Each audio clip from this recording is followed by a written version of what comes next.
Bueno, empecemos a ver los temas que vamos a discutir en la unidad 3, ¿no? Ya hemos visto una dimensión del mercado monetario, ¿no? Hemos estudiado la oferta monetaria, ¿cierto? Hemos terminado justamente de derivar la función de oferta monetaria, ¿no? Que lo podemos expresar como modelo matemático, como también lo podemos representar gráficamente. Bien, hoy vamos a trabajar a partir de esta clase, ¿verdad?, en la demanda monetaria. Y vamos a ver las teorías que existen para explicar la demanda de dinero y finalmente nos vamos a referir al equilibrio monetario. Bien, todo eso hace la teoría monetaria, ¿no? La teoría dura de la economía monetaria, la teoría monetaria. Luego vamos a ver las últimas semanas, esperemos que las clases sean normales. Hay un rumorcito de que la universidad parece que va a realizar un descanso pedagógico a partir del 22. Pero si eso no es posible, porque a partir del 3 de enero empezamos a entregar las notas, ¿no? Eso significa que ya tenemos que tener consolidada la nota final, ¿no? Si esto es así, después de Navidad tendremos que trabajar, ¿no? Y después de Navidad daremos nosotros el examen final, más o menos 27, 28 de diciembre, más o menos, ¿sí? Pero esperemos que nos comunican las autoridades universitarias, fundamentalmente la vicerrectoría. Bien, entonces, estamos ahora en la demanda monetaria y luego vamos a ver el equilibrio monetario. Bien, haremos una pequeña introducción sobre la importancia de esta unidad y vamos a ver el primer tema, la ecuación de intercambio. Una vez que definamos este concepto, la ecuación de intercambio, vamos a ver una teoría sobre la demanda monetaria, a pesar de que hay algunos economistas que no la consideran como una teoría, sino que la consideran como un enfoque, ¿no? Una visión, una corriente de pensamiento. Sin embargo, hay otros economistas que sí consideran, ¿sí?, una teoría, que la denominan la teoría cuantitativa del dinero.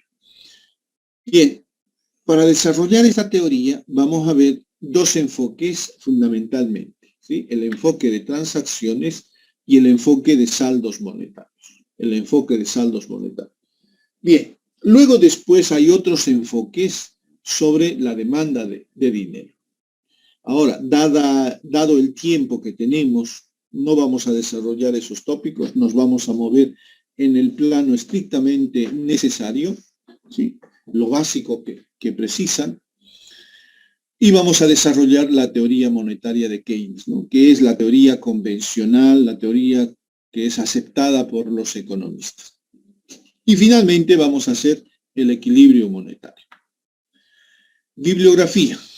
Dinero y banca, ¿sí?, del profesor Cole, capítulo 6, íntegramente, ¿sí?, capítulo 6.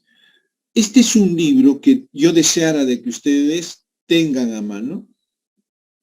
Este es un librito que no debiera faltar en las bibliotecas, ¿sí?, de los que hacen economía. Y me refiero al texto de análisis del entorno económico de los negocios de un profesor de la Universidad de Sevilla, muy bueno, lo he encontrado, por cierto, en el internet, algunos capítulos, pero no lo he encontrado el libro íntegramente. Pero bueno, como ustedes son capísimos en la búsqueda de información en el internet, hagan el intento, ¿sí? Este es un buen libro, ¿sí?, de macroeconomía. Este es un buen libro de macroeconomía. Y en ese libro de macroeconomía hay un tema dedicado exclusivamente a la demanda monetaria, ¿sí?, especialmente a la teoría monetaria de Keynes. Muy bien explicado, ¿no?, muy didáctico el hombre, hace una buena presentación de esta teoría, así que yo les recomiendo, ¿sí? Yo me compré en alguna oportunidad un librito de tapa verde que tiene este título, Análisis del entorno económico de los negocios, de José María Oquea. En esos años, le hablo de hace muchos años atrás, había una de estas librerías chiquititas que hay en la universidad que está frente al aula, a ver, ¿cómo se llama? Frente, donde está vicerrectoría, donde está donde está en ese bloque de rectoría, hay un espacio, ¿cómo le llaman a este espacio? Donde hay reuniones, hay acontecimientos sociales, presentaciones y todo lo demás. Ahora sí, el aula magna, eso es, el aula magna. Frente al aula magna, ¿sí? En esa oportunidad, no he vuelto por esos lados, por cierto, hay 3 ventitas de libros y en la primera venta la señora tenía un stock bastante grande de estos libritos. Y no estaba caro, les comento, ¿sí? No estaba caro. Obvio que no es original, ¿no? Esta gente compra la versión pirata, la versión peruana, pero que tenía buena presentación. Así que chicos, si ustedes quieren hacer honor a ser economistas, ¿verdad? Lo mínimo que debieran tener es un libro de micro, es un libro de fundamentos de economía, es un libro de macroeconomía, para tener fortaleza, ¿verdad?, en la teoría económica. Y este libro no debiera faltar en su biblioteca. Bien, ¿alguna consulta?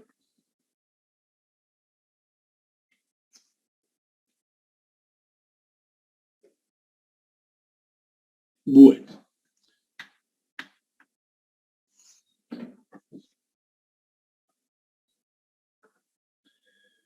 Bien, empecemos ahora con la parte introductoria, ¿sí?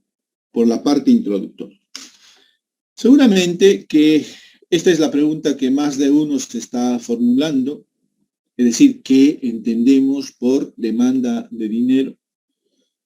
Y vean ustedes que esto nos permite definir este concepto, ¿sí? Al igual que hemos hecho de la oferta monetaria.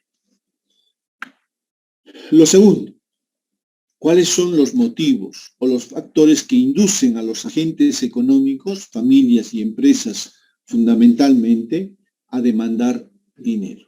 ¿Sí? ¿Cuáles son los motivos, los factores que explican la demanda monetaria?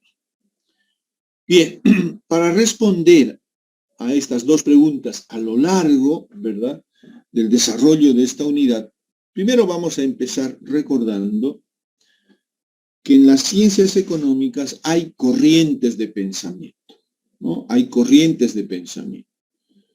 Y seguro que más de uno en el tiempo, ¿verdad?, se va a adscribir a una de estas escuelas de pensamiento, ¿sí? A una de estas escuelas de pensamiento. Ahora, convencionalmente, ¿cuáles han sido las escuelas, ¿sí? ¿Cuáles han sido las escuelas reconocidas, ¿sí?, por las instituciones que hacen economía? Están los clásicos. Obviamente que hay muchas escuelas, muchas corrientes de pensamiento económico. Por ejemplo, están los fisiócratas, por ejemplo, ¿sí? Los fisiócratas que ellos sostenían, ¿sí?, que la tierra es el factor más importante, ¿sí?, porque los economistas siempre se han planteado el problema fundamental, ¿verdad? Se han planteado el problema fundamental de qué producir y en qué cantidades, ¿verdad? ¿Cómo lo vamos a hacer y para quién lo vamos a hacer? ¿Cierto? Que es el problema fundamental de la ciencia económica. Luego después los economistas se han planteado por qué, ¿sí?, los agentes económicos, las personas, las familias, los estados, ¿verdad?, ¿sí?, unos son ricos y otros son pobres, por ejemplo, ¿sí? ¿Por qué unos tienen más que otros, por ejemplo? Los economistas siempre se han planteado problemas de esa naturaleza, ¿no? Y entonces, respondiendo a esas preguntas, han ido apareciendo corrientes de pensamiento, ¿no? Y ahí están los fisiocráticos. Los fisiocráticos, ¿qué dicen? O los fisiócratas, ¿no? ¿Qué dicen? Que la tierra es el factor más importante. ¿Sí? Aquellos que tienen tierras fértiles, ¿verdad?, van a tener buena producción, la productividad será mayor que aquellos que poseen tierras, ¿verdad?, en decadencia, ¿no? Y efectivamente la tierra es uno de los factores productivos más importantes. Sin embargo, aparece otra corriente de pensamiento donde dice, no es la tierra el factor que puede explicar esta diferencia de que unos tienen más que otros. Y entonces entran los llamados mercantilistas, ¿verdad? Que dicen, por ejemplo, no, es el comercio el que genera riqueza, ¿no? Genera riqueza. Y entonces así van apareciendo muchas corrientes de pensamiento. Ahora, no voy a hacer referencia a todas esas escuelas de pensamiento. Ustedes tienen un curso de doctrinas económicas, ¿no? Seguramente que ahí, ¿no?, y tenemos un buen profesor Prado, ¿no?, que los hace vivir, ¿no?, estas corrientes de pensamiento. Entonces, aprovechen en ese espacio para poder un poco interiorizarse de cuáles son las corrientes de pensamiento. Sin embargo, las corrientes de pensamiento dominante, ¿verdad?, dominante en estos últimos años son los clásicos, que se denominan también los economistas clásicos, que sostienen, ¿verdad?, el libre mercado. Ellos dicen, hay que dejar que los mercados funcionen en completa libertad. Y en ese marco vamos a lograr eficiencia, ¿sí?, mejor uso de los factores productivos. Hay una teoría que es muy importante, que está vinculada justamente con esta corriente de pensamiento, que es la famosa ley de Say, ¿no?, que es una teoría clásica muy importante, donde sostiene que la oferta crea su propia demanda, ¿no? La oferta crea su propia demanda. Entonces, quiere decir que todos los problemas que tiene la economía proviene por el lado de la oferta, ¿no? Por el lado de la oferta. Bien, ¿quién es el precursor de esta teoría? Adam Smith, ¿no? Adam Smith, en su libro La riqueza de las naciones, ¿verdad?, hace una exposición de toda esta teoría. Y a partir de ella, ¿verdad?, se van desprendiendo muchas corrientes también, ¿no?, muchas líneas de investigación. Está David Ricardo, está Say, ¿no? Y luego en esa misma línea aparece también un economista muy importante como es Karl Marx, ¿no? Y aparece lo que es la teoría marxiana, ¿no? La teoría marxiana. Entonces la teoría marxiana justamente hace uso, digamos, ¿no?, hace uso de los principios de los economistas clásicos. Bien, este es un supuesto bien importante dentro de esta corriente de pensamiento. Los clásicos suponen que la economía se encuentre en equilibrio, ¿sí? La economía se encuentre en equilibrio y los mercados se vacíen, ¿sí? Entonces, como la oferta crea su propia demanda, ¿no?, entonces todo lo que se produce se consume. Todo lo que se produce se consume. Cuando vemos, por ejemplo, que doña Panchita, ¿no?, prepara para el clásico, por decirle algo, prepara, por ejemplo, unos 20 litros de refresco de moconchinchi, ¿sí?, y luego prepara, por ejemplo, otro tipo de saladitos. Cuando ella lleva a la cancha, ¿cierto?, Tahuichi Aguilera, se aposta en un lugar y empieza a ofrecer su producto, ¿verdad? Cuando la caserita, después, ¿verdad?, de haber acabado el partido, etcétera, etcétera, vuelve con las latas vacías, ¿verdad? La oferta crea su propia demanda, ¿sí? El equilibrio de Moco en Chichi está en equilibrio. Todo lo que llevó doña Panchita, ¿verdad? Se vació, ¿no? Bien, este es un supuesto bien importante dentro de esta corriente de pensamiento. Luego, la otra corriente de pensamiento también dominante, ¿sí? Son los llamados keynesianos. Y los keynesianos, ¿qué es lo que suponen? ¿Sí? Ellos suponen, ¿sí?, que el Estado debe jugar un rol muy importante dentro de la economía, dentro del sistema económico. ¿Sí? El Estado, a través de las instancias que tiene, debe intervenir en determinados mercados. Debe intervenir en determinados mercados. Bien, en Bolivia, por ejemplo, se encuentran muchos mercados intervenidos. Por ejemplo, el mercado de divisas, por ejemplo. Es un mercado que está intervenido, pero no está intervenido de forma directa. Está intervenido de forma indirecta. El Banco Central de Bolivia crea una institución al interior de ella, ¿verdad? Crea una institución, una unidad, si quieren ustedes, denominado el Bolsín.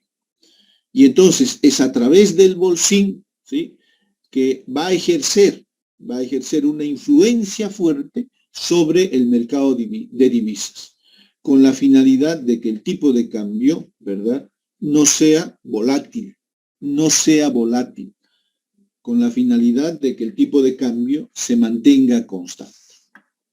Bien, es en este marco que se va desarrollando la teoría de la demanda de dinero. Y entonces aparece lo que se conoce como la teoría cuantitativa clásica del dinero. Bien, vean ustedes, la teoría cuantitativa se inscribe en la corriente de pensamiento de los clásicos, por si acaso, ¿sí?, en esa corriente de pensamiento. ¿Qué es lo que sostiene, ¿sí?, los cuantitativistas? ¿Qué es lo que sostiene?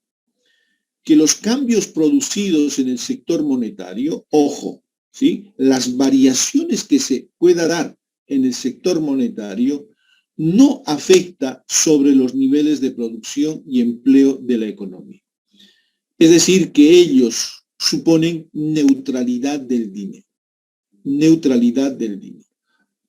Nosotros hemos visto, recuerden ustedes, un modelito donde se distribuye, un modelito de la distribución de la renta, ¿sí? Un modelito donde están dos agentes económicos, las familias y las empresas, que están vinculados con dos agentes económicos, con dos mercados, perdón, el mercado de bienes y servicios y el mercado de factores productivos. Y los cuantitativistas, ¿qué es lo que sostienen? Que el flujo real de la economía, ¿verdad?, el flujo real de la economía no está relacionado con el flujo monetario, ¿sí? Cambios que se da en el flujo monetario no va a afectar para nada sobre la producción y empleo, ¿sí? Bien, lo demostraremos esto, ¿sí?, más adelante, lo demostraremos eso. Ahí tienen ustedes el flujo circular de la renta, las familias, las empresas, el mercado de bienes. Ese flujo de color azul es el flujo real de la economía y el flujo de color rojo, ¿verdad?, es el flujo monetario. Es el flujo monetario. Bien. Y entonces, como todos los clásicos, recuerden ustedes, ¿sí?, como todos los clásicos sostienen que toda oferta crea su propia demanda, ¿no?, y los clásicos sostienen que el mercado monetario está en equilibrio, ¿sí?, está en equilibrio, la demanda es igual a la oferta, la demanda global es igual a la oferta global, con lo cual las compras son iguales a las ventas, ¿sí? Aquí están las familias que van a demandar bienes y servicios y aquí están las empresas que van a producir bienes y servicios. Entonces, estos son los que demandan y estos son los que ofrecen, ¿verdad? Por lo tanto, todo lo que produce la empresa lo demandan las familias. Luego entonces la demanda global es igual a la oferta global. O todas las compras que realizan las familias van a ser iguales, ¿sí?, a las ventas que realicen las empresas. Las compras las efectuamos con dinero, ¿no? Y luego se dan las transacciones económicas. Bien, ahora, esta teoría, denominada la teoría cuantitativa clásica del dinero, es una teoría económica de determinación del nivel de precio. Así lo han considerado muchos de los economistas. Pues bien, nosotros vamos a demostrar que eso es evidente. Efectivamente, la teoría económica, ¿sí?, no es más que una teoría que explica, ¿sí?, los cambios en el nivel de precio, ¿no? Y que estos cambios en el nivel de precio están afectados fundamentalmente por la variación en la cantidad de dinero, ¿sí? Entonces, de ahí se establece esta relación positiva entre la cantidad de dinero y el nivel general de precios. Bien, y acá nos quedamos, ¿sí? Y acá nos quedamos. Toda la teoría cuantitativa del dinero, la teoría cuantitativa clásica del dinero, se desarrolla sobre un concepto que es fundamental: la ecuación de cambio o la ecuación de intercambio. Bien, bueno, esto como introducción, como preámbulo a lo que nos espera. ¿Alguna consulta? ¿Algún comentario? Dime. ¿Será que puede poner la anterior diapositiva? Es que no me dio tiempo de sacarle screen. No, con mucho gusto. Ahí tiene. Gracias. No, con mucho gusto. Bien. ¿Alguna otra consulta?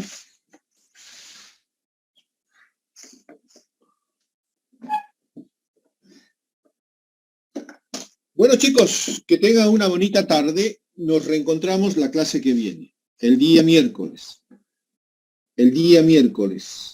Y les dejo con la tarea. Empiecen a trabajar.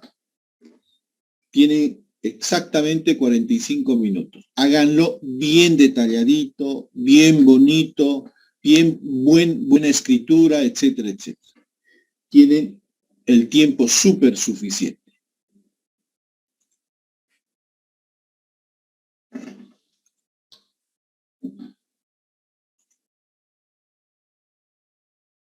Hasta luego, jóvenes. Gracias por su atención. Hasta luego, licenciado. Hasta luego, Lisa.